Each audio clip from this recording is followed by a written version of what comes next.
तथागत भगवान गौतम बुद्ध शांतीचा संदेश देणारे यांना प्रथम त्रिवार वंदन व परमपूज्य बोधिसत्व घटनेचे शिल्पकार डॉक्टर बाबासाहेब आंबेडकर यांना क्रांतिकारी जय भीम। माझे नाव, माझा परिचय इंदुताई ओमप्रकाश थूल, जानकीनगर आणि मिनीमाता नगर या ठिकाणी राहते आणि मी समता सैनिक दलामध्ये काम करते। गेले 25 वर्ष या दलाशी जोडलेले आहे आणि मीच नाही तर माझा पुरा परिवार या दलामध्ये काम करते आहे। दलाशी आमचं नातं कसं जुळलं हे मी तुम्हाला सांगू इच्छिते। कारण समता सैनिक दल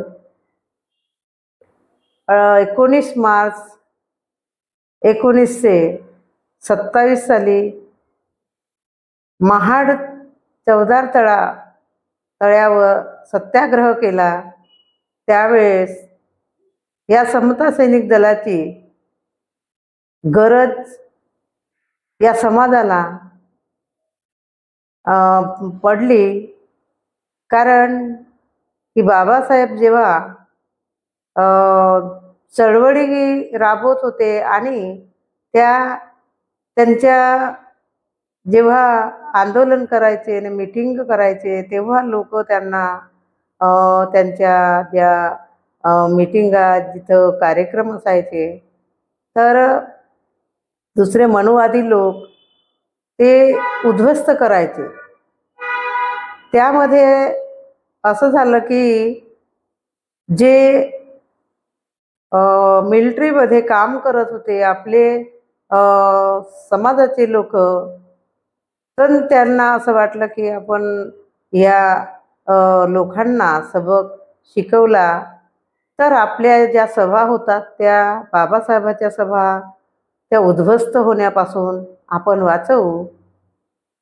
मग त्यांनी जे रिटायरमेंट झालेले लोक त्यांनी एक आपला समता सैनिक दलाचा बाणा तयार केला। आधी हाफ पॅन्ट आणि शर्ट हे होतं, तर त्यांनी त्या सभेला उद्ध्वस्त होण्यापासून वाचवलं आणि तेव्हा मग बाबासाहेबांना वाटलं की नाही, आपण समता सैनिक दलाची स्थापना केली पाहिजे। म्हणजे समता, स्वातंत्र्य, न्याय, बंधुत्व हे सगळं नातं आपल्याला आपल्या लोकांशी जुळायला हवं। आणि तेव्हापासून तो समता सैनिक दल आपल्या भारतभर पसरला। परंतु अशी काही दुर्दैवाची गोष्ट आहे की आमच्यापर्यंत समता सैनिक दल का आहे हे माहिती नव्हतं। म्हणजे आम्ही दीक्षाभूमीला जायचं, परंतु तिथे कोणी आम्हाला सांगितले नाही किंवा आम्हाला माहिती नव्हतं की समता सैनिक दल हा बाबासाहेबाचा आहे आणि देशाचं किंवा आपल्या समाजाचं संरक्षण करते आहे आणि त्यासाठी फार गरज आहे। एक दिवस अचानक आमच्याकडे नाग दीपंकर भंतेजी आले आणि तांबे मॅडम आणि आम्ही जवळजवळ राहतो। त्यांनी माझ्या घरी घेऊन आले भंतेजीला आणि म्हटलं की आपल्याला समता सैनिक दल हे आपल्या वस्तीमध्ये, आपल्या विहारामध्ये आपण चालू करायचं। म्हणजे समता सैनिक दल त्यावेळेस आम्हाला माहिती नव्हतं की समता सैनिक दल का असते।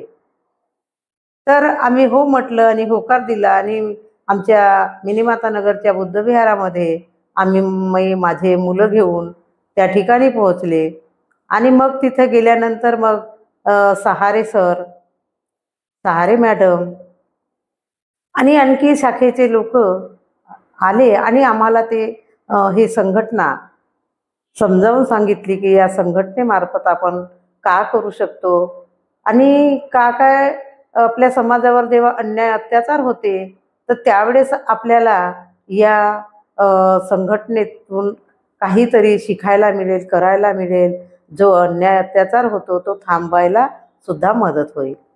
मग आम्ही तिथे चालू शाखा केली. माझे दोन्ही मुलं लहानाचे मोठे या समता सैनिक दलामध्ये झाले. लोकांची हे गैरसमज आहे की समता सैनिक दलामध्ये गेल्यानंतर काही आपल्याला मिळत नाही किंवा काही होत नाही. पण माझं समाजाला सांगणं आहे की समता सैनिक दलामध्ये आल्यानंतर आपल्याला का शक्ती, का ऊर्जा निर्माण होते हे मी तुम्हाला सांगते की माझ्या जो फायदा झाला समता सैनिक दलामध्ये आल्यामुळे असा फायदा झाला की मला शिक्षणाचं महत्त्व सुद्धा कळत नव्हतं. आम्ही फक्त माझे मिस्टर पत्राळीचा धंदा आणि मी घरी शिवणकाम करायचे आणि वेळात वेळ काढून या समता सैनिक दलामध्ये काम करायचे. आणि मग तिथून मला प्रेरणा मिळाली की बाबासाहेबांचे जे भाषण होते ते आम्हाला सांगायला लागले आणि आम्ही ते ऐकत गेलो आणि मग माझे मुलं थोडे थोडे मोठं होत गेले ना मला वाटलं की नाही आपण पण याच्याकडे लक्ष दिलं पाहिजे. शिक्षण हे बाबासाहेबांनी आपल्या समाजासाठी आपले 4 मुलं मातीत पुरवले आणि आम्हाला एवढा त्यांनी त्यागाचं जीवन जगले, संघर्ष केला आणि एवढे संघर्ष करून एवढा जर आपल्याला समता सैनिक दल स्थापन केला तर यामध्ये आपल्याला काम करावं लागेल. आणि मी जुळले तर मला त्यावेळेस काही कळत नव्हतं आणि मला असा विचारही मनात कधी आलेला नव्हता की आपण या संघटनेच्या माध्यमातून मुलांना काही देऊ शकतो. पण मी जसे जसे समता सैनिक दलामध्ये जास्तीत जास्त जात गेले आणि मुलांना पण सुद्धा तिथून प्रेरणा मिळाली. आज मनाला असं मला संतुष्ट वाटते की माझे मुलं मनाने कदाचित धनसंपत्ती नसेल जमवली परंतु जे आचरण करतात, जे विचार आहेत त्यांच्या मनामध्ये हे या समता सैनिक दलाच्या माध्यमातून त्यांच्या मनावर कोरले गेले. दोनही माझे मुलं इंजिनियर आहेत. आज मोठा मुलगा साहेब आहे आणि दुसरा पण बिझनेस करतो आहे. याच समता सैनिक दलाच्या माध्यमाने सुसंस्कृत आणि संस्कृत आहे असे मला वाटते. म्हणून मला सांगावं समाजाला की समता सैनिक दलामध्ये आल्यानंतर का बदल होतो, आपल्यामध्ये ऊर्जा निर्माण होतो, लोकांशी 2-2 हात करायला सुद्धा आपल्याला शक्ती मिळते आणि आपण माघार कशासाठी घ्यायचं, आपण माघार नाही घ्यायचं. तर समता सैनिक दलामध्ये शिस्त, प्रेरणा, जी ऊर्जा मिळते ते कोणत्याही संघटनेमध्ये मिळत नाही. नेते लोकांचे मागे आपण जातो, नेतेगिरी करतात, आपला फक्त फायदा करतात आणि तुम्हाला फायदा झाल्यानंतर बाजूला ठेवून देतात उचलून. या संघटनेमध्ये तसं नाही आहे. सर्वांनाच समानता मिळते, सर्वांना समान दर्जाची वागणूक मिळते आणि या संघटनेमध्ये जर आलात तुम्ही तर तुमचे मुलं सुद्धा प्रेरणेने आणि सुसंस्कृत होतील अशी माझी मनापासून तुम्हाला कळकळीची विनंती आहे की या समता सैनिक दलामध्ये तुम्ही तुमच्या मुली, तुमचे मुलं घराघरातून एक मुलगा जरी समाजाला या समता सैनिक दलाला दिला तर या समता सैनिक दलाची ताकद वाढेल आणि मोठा संघटन होईल.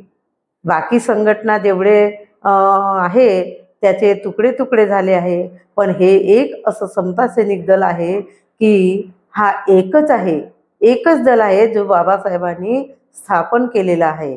आणि याच दलामध्ये सर्वांना काम करण्याची इच्छा व्हायला पाहिजे. जशी मी 25 वर्षापासून आहो इथे, मला काही अडचण आली नाही, माझी प्रगती झाली. तुम्ही म्हणता की दलामध्ये गेल्यानंतर काय मिळतं? तर मग माझा प्रश्न असा आहे की बाबासाहेबांनी एवढं आपल्यासाठी त्याग केला आणि रमाईने एवढा त्याग केला, तर मग आम्ही का दिलं त्यांना? आपण पैसे दिले? का दिलं त्यांना? काहीच नाही. मग त्यांनी एवढं सारं आपल्यासाठी केलं, मग आपलं कर्तव्य आहे की नाही की आपण त्यांच्यासाठी काही केलं? आपण मोठमोठ्या गोष्टी सांगतो, आपण बाबासाहेबाला डोक्यावर घेऊन फिरतो, परंतु बाबासाहेबाचं म्हणणं होतं की मला डोक्यावर घेऊन फिरण्यापेक्षा मला डोक्यात घ्या आणि जो रथ मी समोर आणलेला आहे त्या रथाला समोर न्या, हीच मला श्रद्धांजली खरी होईल.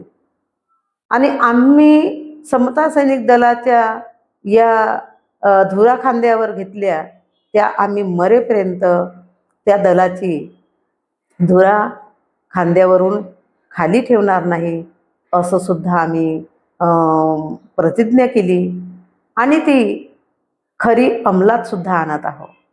लोक आले किती आणि गेले किती, परंतु आम्ही याच दलामध्ये टिकून आहोत आणि आम्ही मरेपर्यंत याच दलामध्ये जसं जमेल तसं आम्ही काम करू. माझे मुलं मोठ्या पदावर जरी गेले तरीही ते या संघटनेतून बाहेर गेले नाही, याच संघटनेमध्ये याच दलामध्ये काम करत आहेत. म्हणून आपल्याला या संघटना वाढवायची आहे. या दलामध्ये जास्तीत जास्त लोक कसे येतील यासाठी आम्ही धडपडत असतो. आणि तुम्हाला असं वाटत असेल तर तुम्ही या पंधरवाड्यामध्ये जो कन्हान नदीला 5 दिवसाचा कॅम्प राहतो, त्या कॅम्पमध्ये येऊन बघा कशी शिस्त आहे, का शिकवल्या जाते, का शिकवल्या नाही जात. तिथं लाठीकाठी, नुसती लाठीकाठीच नाही तर प्रशिक्षण छान मिळते. जो पोलिसांना ट्रेनिंग जशी मिळते त्याचप्रमाणे इथं सैनिकांना ट्रेनिंगसुद्धा मिळते. आणि एवढा मोठा समूह दीक्षाभूमीला असतो. दसऱ्याच्या दिवशी, विजयादशमीच्या दिवशी त्या लाखो लोकांची सेवा समता सैनिक दल हे करते. लहान लहान मुलं मुली 4 दिवस तिथं सेवा देतात आणि पाऊस राहो, थंडी राहो, तरीही ते पावसामध्ये भिजत उभे राहतात. पोलिस पळतात, लपतात इथे, परंतु आमचे सैनिक त्याच ठिकाणी राहतात. जिथं त्यांना म्हटलं की या ठिकाणी तुमची ड्युटी आहे, इथंच तुम्ही करा, तर चिकाटीने आणि एक त्यांच्या मनामध्ये अशी ऊर्जा निर्माण होते. आणि जो ड्रेस युनिफॉर्म घालतात, ते युनिफॉर्म घातल्यानंतर आपल्याला असं वाटते, खूप फुरताई येते, असं वाटते की आपण समाजासाठी काहीतरी केलं पाहिजे आणि आपण समाजाचं देणं आहोत. याकरिता लहान मुलगा असेल तरी तो जिद्दीने त्या ठिकाणी हातात लाठी घेतो आणि समाजाचं संरक्षण करतो. एवढा मोठा असं भव्य दिव्य तिथं समारोह होत असतो. त्या ठिकाणी कुठलाही गोंधळ होत नाही, कारण की आमचे सैनिक असे घडवले असतात की ते कोणालाही तिथे काही गोंधळ करू देत नाही. तिथे दारूच्या बाटल आणतात, त्या बाहेरच फेकतात. ते असे मुलं खूप त्यांच्यामध्ये अशी एक ऊर्जा निर्माण होते आणि त्यांना असं वाटते की आम्ही या बाबासाहेबाचे आम्ही शिपाई आहोत, तर काहीतरी काम करायला पाहिजे. तर आपण पंधरवाडा हा आम्ही 1 जानेवारी भीमा कोरेगाव इथे इथचा जो कार्यक्रम आहे तो सुद्धा घेतो. 15 दिवस आमचे कार्यक्रम चालतात आणि एक गोष्ट आपल्याला मला तरी माहिती नव्हती ते आपण जय भीम बोलतो. जय भीम म्हणजे का आहे हे आम्हाला सुद्धा कळत नव्हतं की लोक जय भीम एकमेकांना का घेतात आणि जय भीमचा नारा जो आहे हा कोणी दिला आहे हे सुद्धा माहिती नव्हतं. पण आम्ही या समता सैनिक दलात आल्यामुळे आम्हाला ते सुद्धा माहिती पडलं. आधीच्या जमान्यामध्ये जोहार मायबाप किंवा राम राम आपले लोक सर्व तेच बोलत होते. परंतु जेव्हा हरदास बाबू एलेन यांनी हा जय भीमचा नारा दिला आणि तेव्हापासून आपण जय भीम म्हणायला लागलो. काही लोक आजही जय भीम म्हणायला लाजतात, जय भीम म्हणत नाही. त्यांना मोठ्या उच्च पदावर गेले, स्त्रिया असो या पुरुष असो, तर तुम्ही विसरायला नको हवं.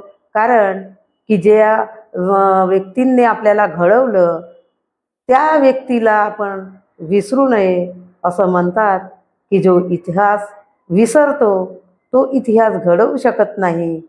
म्हणून इतिहास घडवण्यासाठी ज्या पूर्वजांनी आपल्याला घडवलं म्हणून आपण आज इथे चांगली छान साड्या माड्यामध्ये आहोत. अन्यथा आपले काय व्यथा आणि कथा ही होती हे तुम्हाला सांगण्याची मलाही गरज वाटत नाही. कारण ह्या सगळं तुम्हाला माहिती आहेत ह्या गोष्टी. तरीही मला असं वाटत आहे की जे विसरत जातो त्याला पुनर्न तुमच्यापर्यंत हा पोहोचवण्याचा असं वाटत आहे की तुमच्यापर्यंत ह्या गोष्टी पोहोचल्या तर तुम्हालाही वाटेल की नाही आपण पण आपल्या मुलाला मुलीला आणि आपण सुद्धा या दलामध्ये सामील झालं तर आपलं भलं होईल. आज काळ कसा आहे हे आम्हाला सर्वांना माहिती आहे आणि काळाची गरज आहे आम्हाला संघटन करणं, मजबूत करणं. कारण संविधानाचं जो विटंबना होत आहे हे तुम्हाला माहितीच आहे. मग एकच असं संघटन आहे हे समता सैनिक दलाचं. हातात लाठी आणि मैदानात उतरणारे आपले सैनिक हे एकच संघटन असं मजबूत करा की या संघटनेकडे कोणीही बोट दाखवता कामा नये. आम्हाला आता एकजुटीने वागणं आणि एकीकरण करणं हे फार काळाची गरज आहे.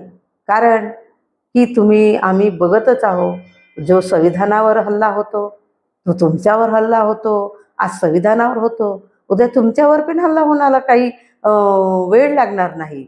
आपल्या हातून जे मुठ्ठीभर रेत असते ते धीरे धीरे धीरे धीरे जशी हातातून निसटत जाते तशा प्रकारे आपला हा समय आपला हा वेळ असा निसटत चालला आहे. मग यासाठी आपल्याला सजग राहणं फार गरजेचं आहे आणि आपल्याला इथे मजबूत संघटन करणं फार गरजेचं आहे. नुसते बाबासाहेबांनी सांगितलं की संघटित व्हा, संघर्ष करा, शिका, संघटित व्हा, संघर्ष करा. परंतु त्याच्यातलं आपण एकच घेतलं शिक्षण. संघटित होणं नाही, संघर्ष करत नाही आणि जेव्हा काही आपल्यावर होते अन्याय त्यावेळेस आपण घराबाहेर येतो आणि मग संघर्ष करतो. तर आपल्यावर त्या संघर्षाला काही महत्त्व सुद्धा राहत नाही. कारण की लोक आपल्यावर सुद्धा त्या विरोधात ते लोक उभे होतात, ते मजबूतीने उभे होतात, पण आपण कुठेतरी डगमगतो. म्हणून आपण एक संघ आणि या संघटनेमध्ये जेवढे तुम्ही जास्त लोक सामील व्हाल, जेवढे लोक जुळाल, तेवढं आपल्या या समता सैनिक दलाचं जे बळ आहे ते बळकट होईल, मजबूत होईल. आपण कुठेही काही जरी आपल्यावर अन्याय अत्याचार जरी झाला, आपलं संघटन एक मोठं आहे, तर ते घाबरतील की आपल्याकडे बघून आपला जो नारा आहे, नुसतं जय भीम म्हणल्यानं किंवा तुकड्या तुकड्यामध्ये आपण त्यांच्यावर जरी पर्यंत पोहोचलो, तरी आपला काही त्यांच्यावर प्रभाव पडणार नाही. म्हणून आपण या संघटनेला बळकट करावं आणि खूप म्हणजे मोठं करा. ही एकच संघटना आहे की जे समाजाला न्याय आणि समता हे देऊ शकते. आपण या संघटनेत आलात तर तुमचा काहीही नुकसान नाही, फायदा होणार आहे. कारण मुलं इथून घडतात, छान त्यांना प्रेरणा मिळते. आपण बाबासाहेब जे सांगत असतो, आम्ही ते सुद्धा बाबासाहेब सांगतात. बाकी संघटनेपेक्षा ही संघटना ही फार महत्त्वाची आहे आणि आपण या दिशेने वाटचाल करावी.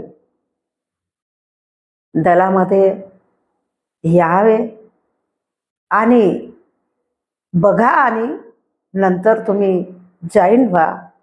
तुम्हाला कसं वाटेल? तुम्हाला वाटते की नाही या दलामध्ये आपण काम करावं, इच्छुक व्हावं, तर तुम्ही या दलामध्ये या. आणि तुम्हाला जर काही शंका कुशंका असतील तर त्या कनान नदीच्या जो हरदास मेळावा 15 तारखेला असतो, तिथे येऊन बघा आणि तिथेच तुम्ही फॉर्म भरा. भंतेजी असतात, दलाचे अनेक वरिष्ठ लोक असतात, सैनिक असतात आणि बाहेरून येतात.